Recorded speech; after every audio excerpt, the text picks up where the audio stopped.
Okay, it's time to finish this ridiculous crap. This will be the last bit on specificity. I promise. Specificity, hypertrophy, physique, bodybuilding. Let's just get to it because I'm as tired of this as you are. So what does specificity mean as it applies to hypertrophy? Well, if you're talking about physique sports, actual competition, whether it's bodybuilding, fitness figure, etc., the answer is not much because these are not performance activities in the strictest sense. It is the only activity I can think of where what you are judged on stage has literally nothing to do with what you do in training. I guess fitness, women's fitness is an exception if it's even still a thing because it's a 2-minute fitness round.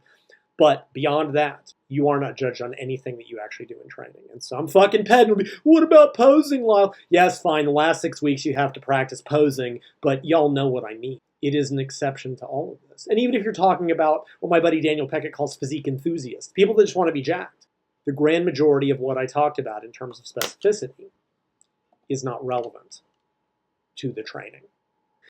You train in the weight room to get bigger muscles, and if you're concerned with such, you worry about symmetry and balance and things of that nature. For competition physique, you have to be conditioned and leanness, but that's really a diet and aerobic thing. So what does specificity mean? And like I said, not a whole heck of a lot. And the reason why that is because all those other activities have that big neural component, the biomechanical component, the specificity having to do with the actual performance. For other sports, in addition to the physiological adaptations that you're trying to stimulate, you have to be practicing the activity itself in the sense of a cyclist must ride a bike, a runner must run, a powerlifter must do squats, unless they're bench only. An Olympic lifter must practice the actual lifts because there is a neural factor, namely neuromuscular factor, that contributes to performance. You have to worry about concentric versus eccentric lifting and maybe posture, all that shit I talked about in terms of specificity that doesn't apply when you're talking about hypertrophy. But that doesn't apply to hypertrophy because generating hypertrophy is about creating a metabolic disturbance and sending a biomechanical or a physiological signal to the muscle for it to adapt. The nervous system is only important in as much as it's involved in muscular contraction. But how it adapts or how you tell it doesn't really matter, other than its relatively greater or lesser ability to contract a given muscle. Hypertrophy is about creating physiological signaling, rather solely physiological signaling. Obviously, in the other sports and adaptations, you are generating physiological signaling, but the nervous system plays a role, and here it really doesn't. It's about local physiological signaling and jack else. That's because despite still the occasional bullshit claim about squats building everything or whatever, growth is a local phenomenon. It is local to the muscle being trained, and effectively nothing more. And in that sense, the first component of hypertrophy is that, the physiological signal that is being sent. And by that I mean the type of training you do in terms of the sets, reps, loading on the bar, proximity to 0 reps in reserve, and all of that stuff that defines weight training must be specific to the signal that you're trying to generate.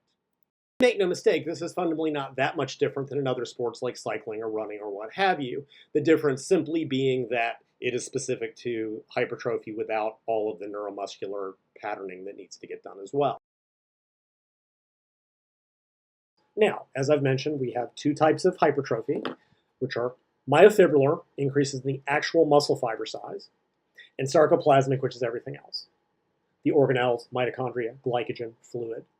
And despite the decades-long debate over whether or not you can train these separately, the general consensus now is that in beginners, they both develop at the same time, but in advanced people, there can be preferential growth. And I don't mean exclusive growth, I said preferential, depending on the type of training that you do. There's always going to be overlap.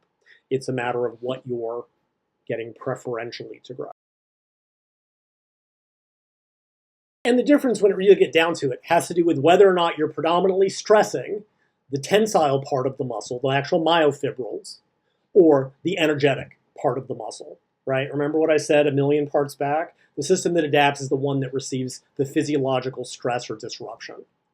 And what it really comes down to is stimulating myofibrillar growth is using predominantly a tension stimulus, which means heavier weights, which generally means shorter sets. So we're talking about that lower hypertrophy repetition range from the thing earlier on. So 5s to 8s, Again, you will get myofibrillar growth into higher repetition ranges, especially the closer you get to failures/0 reps in reserve, because you're still getting that high tension component. But basically, more tension with heavier weights, lower reps, generally longer rest intervals, myofibrillar hypertrophy. And I guess I should reiterate that modern research is finding that you can generate myofibrillar hypertrophy with higher repetition ranges taken to failure.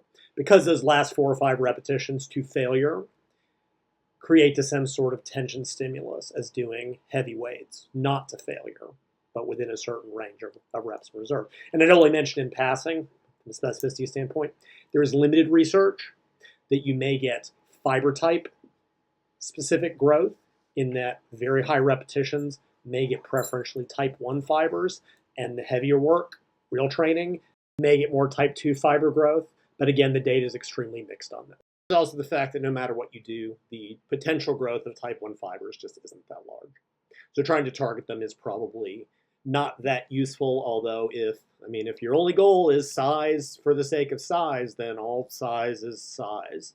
And you might as well get growth in everything as much as humanly possible. But type 2 fibers will always have more growth potential than type 1 fibers. So let's move on to sarcoplasmic hypertrophy. Since it is energetically oriented, glycogen, mitochondria, ribosomes, fluid, you get that by stressing that system, which means higher repetitions, more total volume, shorter rest intervals to stress the energetic system. Let me mention here that the shorter rest intervals may be a little bit debatable.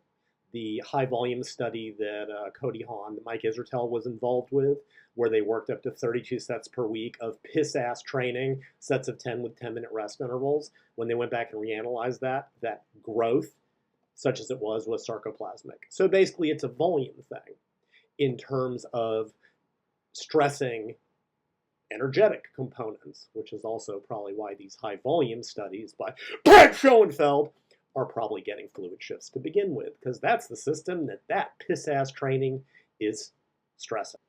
And that basically just comes down into the old tension training versus pump training, as I put it in my UD2, right? You look at, back in the day, the East Coast bodybuilders just did lots of heavy strength work, low repetitions, and they had density.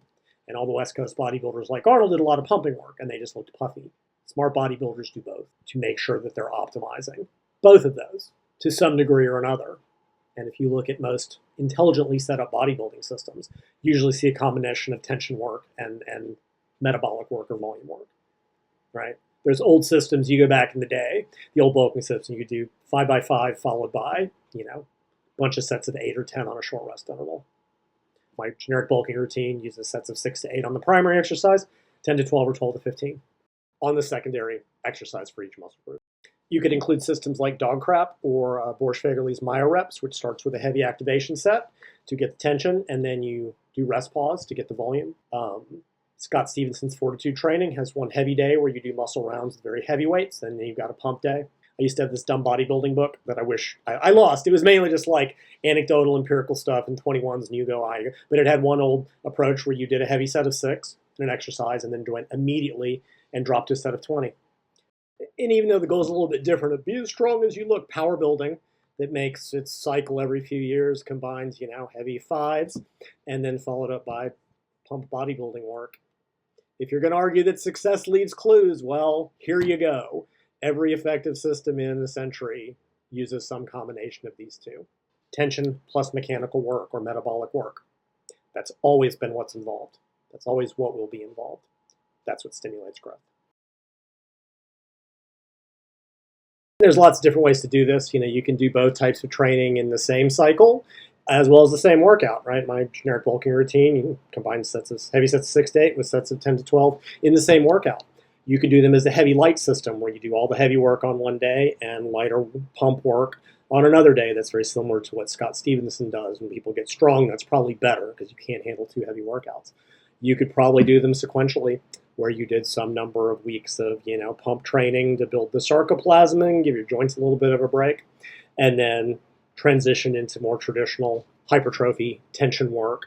There's lots of different ways to do it, and it probably depends on the person, their preference, their level of development, how strong they are, beginner, intermediate, advanced. That's not really the goal of this series. I just want to make that point.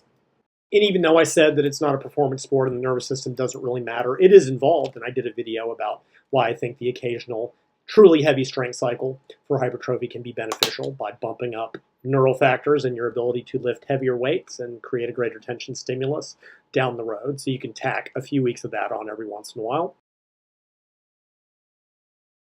The point of this being, specific type of training that you do will determine what adaptation you get. And now I suppose we could, get in our butts, what about capillaries? What about things of that nature? Back in the day, guys like, is it Perillo or Garanda would recommend, high rep sets or burns to get capillary density increases. And did that occur? Probably not. I don't think that's the right stimulus. As a random example, talk about training at the fringes. We know that mitochondrial function can be a limiter or determinant of hypertrophy response. If you have a stubborn muscle group, would doing aerobic training for, say, the biceps on an upper arm bike give you more potential for growth? Don't fucking know. I'm only aware of one study, and they had them do aerobic work for the legs before doing heavy leg training. And from what I recall, which may be incorrect, they didn't find a benefit of that, but it could be different from upper body muscles. We don't have the data. Sets of 25 probably are not going to send an aerobic stimulus. But for the most part, when you're looking at training, you're looking at heavy tension training, 5s to 8s, maybe 5 to 10, maybe 5 to 12. And then you're looking at, volume work, pump training. So that's specificity component number one.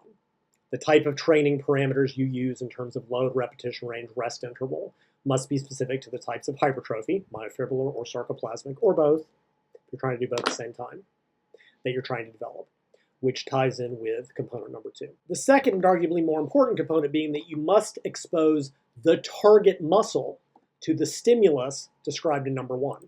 I want you to really pay attention to the word that I emphasized in that, or the phrase, which is the target muscle, because this is critically important.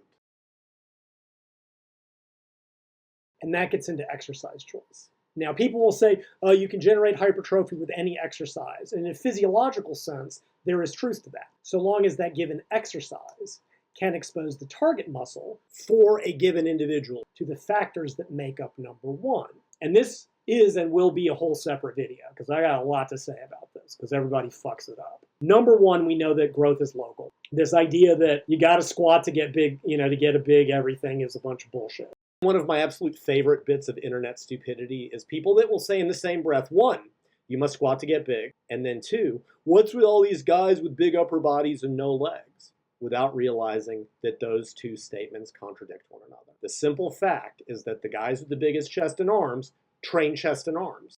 Frequently, nothing but chest and arms. Clearly, the lack of leg training is not what's limiting muscle group, because growth is local. And I would go even further and make a hand-waving argument that maybe I'll do a separate video on, that if you want to get the biggest upper body, you're better off not training leg. But I'm just going to drop that there so people can bitch about it in the comments. Let's move on. Growth is local to the muscle being trained. The hormonal thing, at best, plays a small percentage in overall growth. Growth is local. Right, if you want to build big biceps, you do biceps exercises, not, leg press. If you want to build big legs, you do leg exercises, not overhead press. And yes, these are dumb-fucked examples that very few people use, other than people will say you got to squat to get big arms. So let's move to a little bit more intelligent comparison.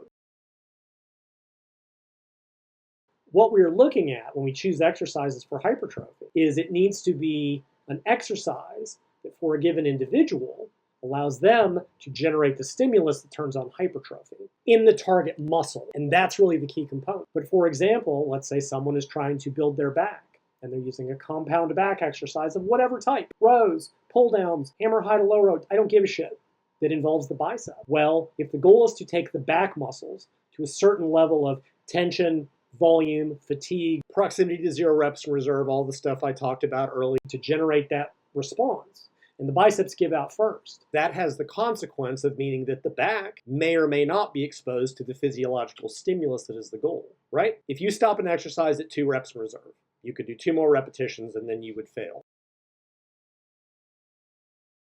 Because the problem is that people usually talk about taking an exercise to a certain level of intensity, say 2 reps in reserve. Oh, do cable rows to 2 reps in reserve to build your back. Well, what if it's the biceps hitting 2 reps in reserve and that stops the set when the back is still at 4 reps in reserve? The goal is not to take an exercise to a certain level of tension, fatigue, loading, reps in reserve. It's to take the target muscle to that level. Now, whether or not that's the case will depend on the individual's biomechanics, their relative strength in terms of their back versus their biceps, and a whole bunch of variables. I'm not saying that compound back movements are a bad exercise.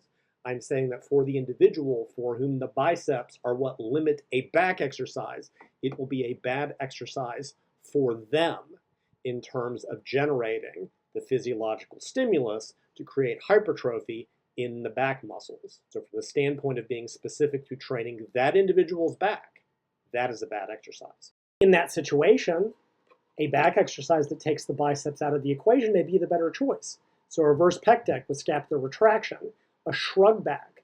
If they're training lats, possibly a pullover machine if they've got it, or a cable pullover, because for that individual, that may allow the back, the target muscles, to be exposed to whatever the goal stimulus in terms of stimulating myofibrillar or sarcoplasmic hypertrophy happens to be.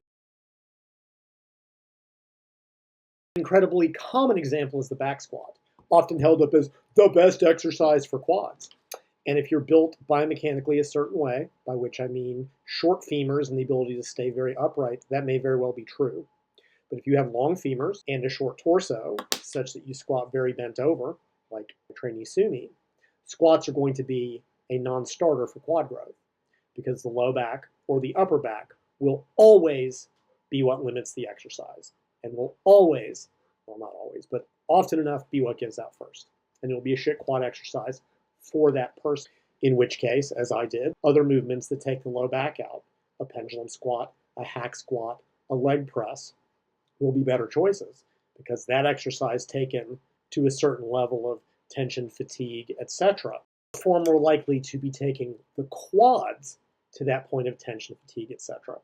And I dare say if that I move to a leg extension and take Sumi to 2 reps in reserve, I can be absolutely sure that it was her quads that were taken to 2 reps in reserve. Whereas if I were to have her do a squat to 2 reps in reserve, it would be most likely that her low back is what was hitting 2 reps in reserve, with no guarantee that her quads were being exposed to that stimulus.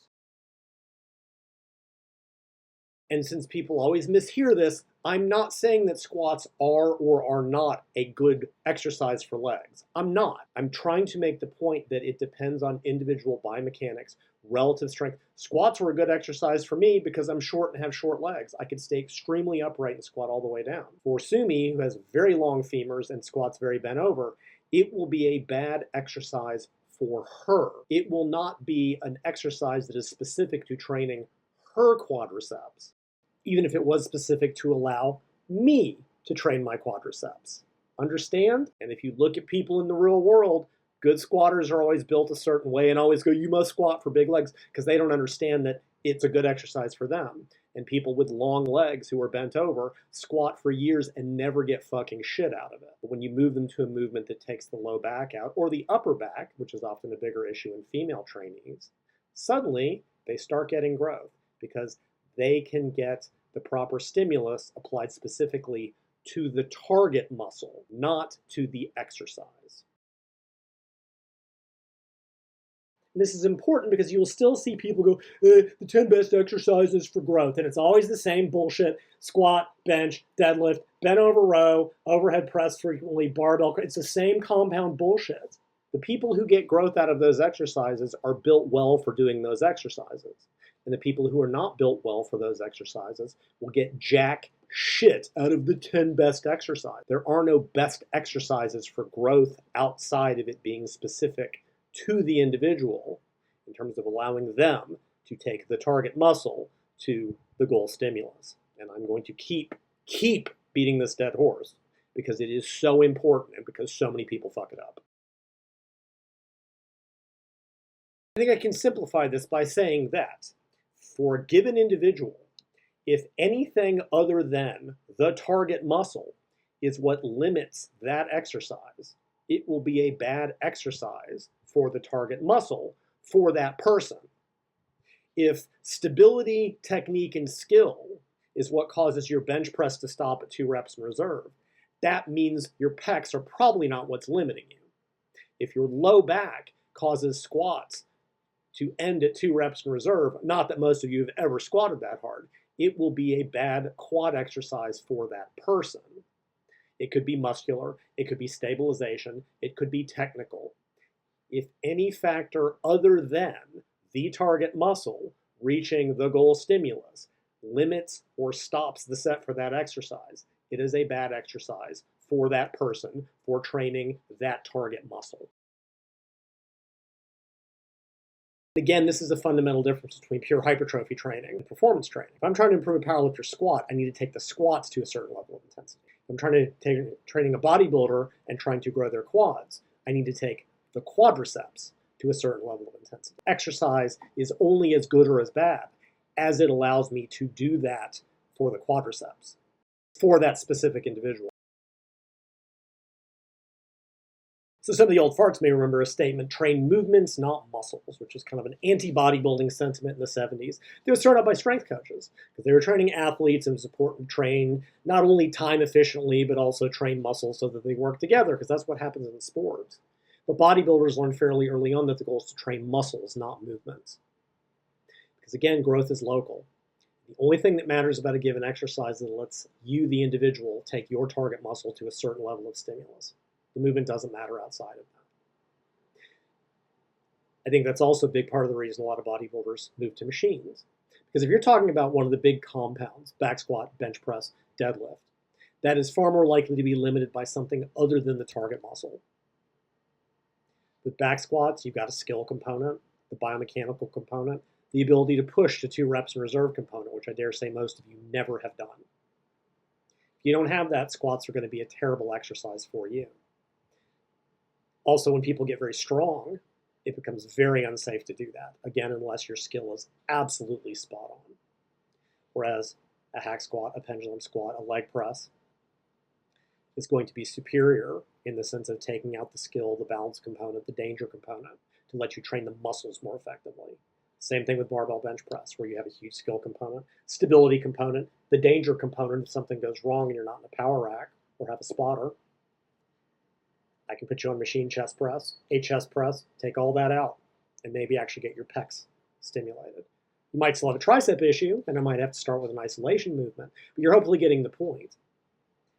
That's fine. Powerlifters, Olympic lifters train movements, not muscles. Although the Chinese Olympic lifters, when they do their hypertrophy work, they do a lot of isolation stuff because they want to train the muscle.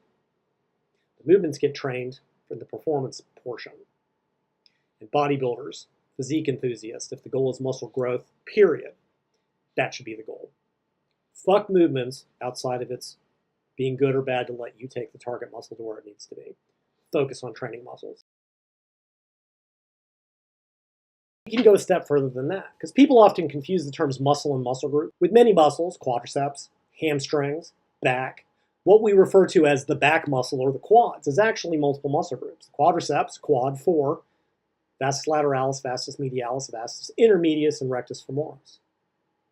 First 3 only cross the knee. The rectus femoris crosses the hip and the knee.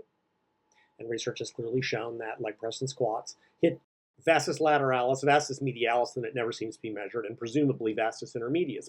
Don't effectively train the rectus femoris because as you squat down, the hip is flexed. Whereas a leg extension, especially if you lean back a little bit more, which I wrote about a decade ago, and others wrote about way before me, hits the rectus femoris more.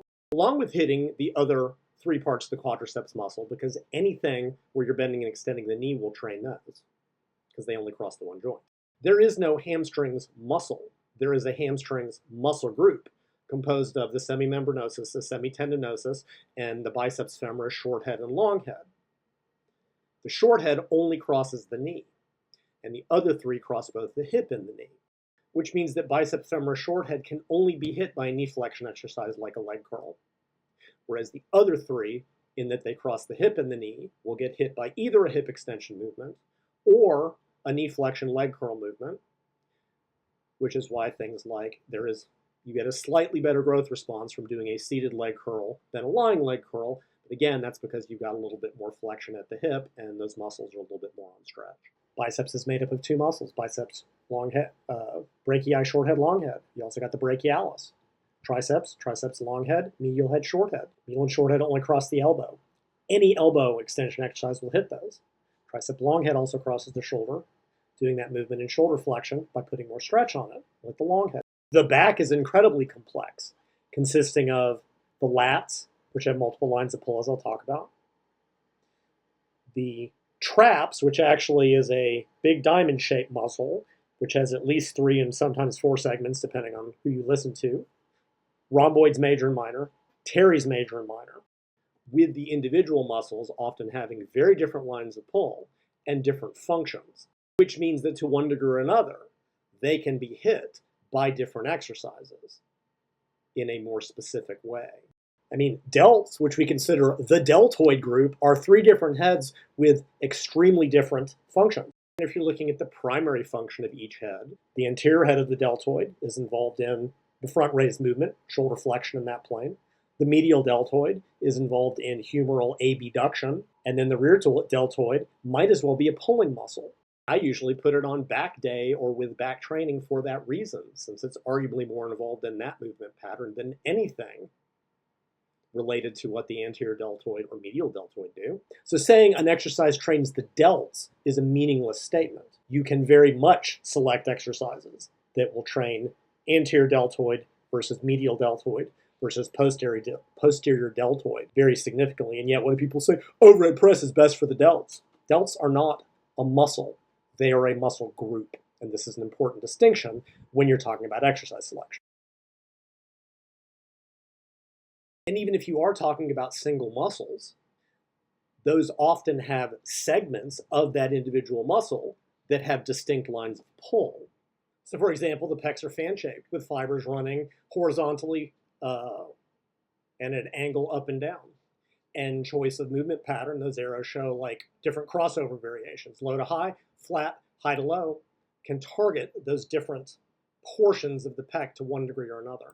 Or flat bench versus incline bench versus decline bench can put slightly proportional stress on different fibers. Not as much as you think. Well, the pecs are actually still a muscle group in that there's a sternal and clavicular head, which can be hit preferentially based on exercise choice to at least some degree. So it's got both factors. It's a muscle group with 2 separate muscles, and at least one of those has fibers running with very different orientations. Lats have a horizontal component, slightly more vertical component, and a very vertical component. And to a degree, exercise choice can impact on which portion you may be putting preferential stress. You can't ever separate them out. Exercise selection is more than just do bent over rows, for not only the reasons I first mentioned, but also the fact that different parts of a muscle group may have slightly different ability to be targeted. And those single muscles within a muscle group may have slightly different functions, depending, slightly different orientations in terms of how the fibers run. And I'm not going to get into it until I do a long video on the whole length and partials things, but may be active at different portions of the length tension curve or during different portions of a movement, all of which means that saying that an exercise targets the back or the quads or the hamstrings demonstrates the utter ignorance of this industry. Those are muscle groups made up of individual muscles that often or frequently have slightly different biomechanical functions, different lines of pull, and are probably active at different points in different movements. It is a rare case where any one exercise can hit all of them optimally, which is the reason that most rational bodybuilding training programs tend to use a mix of exercises per muscle group, because either through trial and error or science or experimentation have determined that you usually do need a mix to hit either different muscles within a given muscle group, different orientations of muscle fibers within an individual muscle, or sometimes you're dealing with both. A leg workout of just squats and leg presses will not optimally train the rectus femoris. Leg extensions will actually train everything, and I will go to the mats. You could build a full set of quads with nothing but leg extension, and y'all can debate that and talk shit about me in the comments, except that I'm right. What do most bodybuilders and physique enthusiasts do? Both. So you'll see some type of compound quad exercise, whether it's a back squat if they're built for it, hack squat, pendulum squat, whatever, followed by isolation work, leg extensions as a finisher or to get more volume or do higher repetitions or whatever. That's a typical system. There's a reason that bodybuilders and the bros have done that, even if most exercise selection systems are moronic, because there's so much overlap. And that's because different muscles within a muscle group may receive a better or worse stimulus from number one from any given exercise. That still needs to be kept within the context of the individual. So we've got now a second level of specificity in exercise selection that needs to be considered and usually isn't. We could potentially go even further. In the last 5 or 10 years, there's been a tendency to, rather than just measuring muscle growth in the belly, the thickest part of the muscle, they're measuring like proximally closer to the midline and then middle and then distal. And occasionally, depending on exercise choice or contraction type, you may see like a significant increase at the distal section, but nothing in the middle or nothing proximally or vice versa. I personally think this is a statistical blip, although the fact that muscle fibers don't run all the way from tendon to tendon, maybe. My problem with the idea is that if this were true, if a given exercise or eccentrics only could develop, the lower part of a certain muscle, and that's all you did, couldn't you invert the muscle or change the shape of the muscle? Because we know that just doesn't happen. Neither here nor there. And of course, yes, there's the lengthened partials, which, despite limited research being way overblown by guys like little Milo Wolf, who's vigorously arguing against Brad's new paper that found no difference because it goes against his whole, the only thing he knows. For the muscles that have been mostly studied, which are rectus femoris, vastus lateralis, and gastroc, there's some indication that those lengthened partials may be the most beneficial when they are beneficial at all, when that muscle is most active on what's called the descending portion of the length tension curve, and I don't want to get into that, but other muscles within a given muscle group assuredly won't be, and that's a whole separate video. So that's another place where exercise selection, or possibly these other components, might play a role, though again, concentric versus eccentric only lifting is interesting, but in the real world we do coupled contractions, and even the stretch versus contraction thing is interesting, except that all bodybuilders have always done a mixture of compound and isolation movements with a stretch component, so I don't see why this is that novel. Not to mention that most certain exercises that are done full range take you through the fully stretched position. Again, separate video. Let's sum it up. So let's at long last sum it up and finish it up. When you're talking about hypertrophy, the first component of specificity is that the training loading must send the specific signal that turns on growth, by which I mean either myofibrillar, stressing the tension components, or sarcoplasmic, stressing the energetic components. Tension versus pump training. Number two, the target muscle, not the body, not an exercise, must be exposed to the stimulus in number one, which ties into exercise selection. It must be appropriate for the individual to allow their target muscle to be exposed to the proper stimulus. And in many cases, you can get more specific and look at targeting individual muscles within complex muscle groups, possibly differences in fiber orientations, and frequently they're both present. Which all really comes down to the fact that exercise selection for hypertrophy is exceedingly individual, and arguably more so than in other sports. A cyclist does not have the option to not ride a bike. A powerlifter does not have the option not to squat. An Olympic lifter does not have the option not to Olympic lift. But when you're talking purely about generating a physiological stimulus in a local muscle group, individual muscle, or along fibers of a certain orientation, there is no single exercise that any individual must or must not do beyond it allowing them to generate the stimulus that's required to turn on growth. To that, I'd add that different exercises do lend themselves better or worse to tension versus pump training, right? You're not going to do sets of 20 in the back squat, but you could do that on leg extensions, conceivably. Many people find that leg extensions and isolation movements don't really work well for low reps because it's hard on their joints, which brings me the idea that any exercise chosen for a given individual must be safe and not hurt them. And I realize that seems self-evident, but this industry is filled with infinite and perpetual stupidity, and that gets left out of the conversation. It should also allow them over time to apply progressive overload, which, now that I'm finally done with specificity, will be the topic of the next part of this impossible series. See you next time. Oh yeah, I don't respond to comments or questions, but I won't delete them either, like all these other people do. If you have a question for me, you can send it to questions@bodyrecomposition.com, and you probably won't get an answer, but hey, you never know.